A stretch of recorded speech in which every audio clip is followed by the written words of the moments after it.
নমস্কার বন্ধুরা, আবারও একটা নতুন কুলোর আইটেম নিয়ে আমি হাজির হয়েছি। এখানে একটা কুলো দেখতে পাচ্ছেন, কেমনভাবে ডিজাইনটা ফুটিয়ে তোলার চেষ্টা করেছি। এটা আসলে একটা আমার দিদির বিয়ের জন্য আমি বানিয়েছি। আর কেমন হয়েছে আপনারা নিশ্চয়ই কমেন্টে বলবেন, আমি আপনাদের কমেন্টের অপেক্ষায় রইলাম। প্রথমে কুলোটাতে ভালো করে হোয়াইট অ্যাক্রিলিক কালার দিয়ে বেসটা কভার করে নিয়েছি।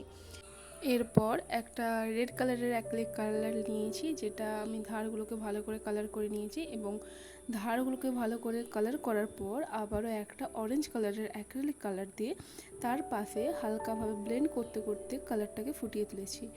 এরপর সবার মিডিলে আমি নিয়েছি ইয়েলো কালারের একটা অ্যাক্রিলিক কালার, যেটা মাঝে রেখেছি এবং ভালো করে রঙগুলোকে আমি ব্লেন্ড করে নিয়েছি যাতে একটা ভালো ফিনিশ আসে।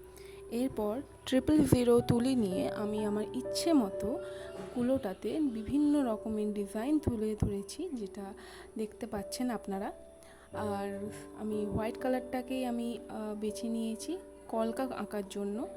বিভিন্ন কালার আপনারা অ্যাড করতে পারেন, ইয়েলো করতে পারেন, ব্লু দিতে পারেন, এটা পুরোপুরি আপনার ওপর। আমি মাঝে একটা স্বস্তিক চিহ্ন আঁকার চেষ্টা করেছি আর সবার শেষে করেছি পান পাতা ও শাখা পলা, যেটা বাঙালি বিয়ের জন্য গুরুত্বপূর্ণ উপাদান। ধন্যবাদ, ভালো থাকবেন সবাই।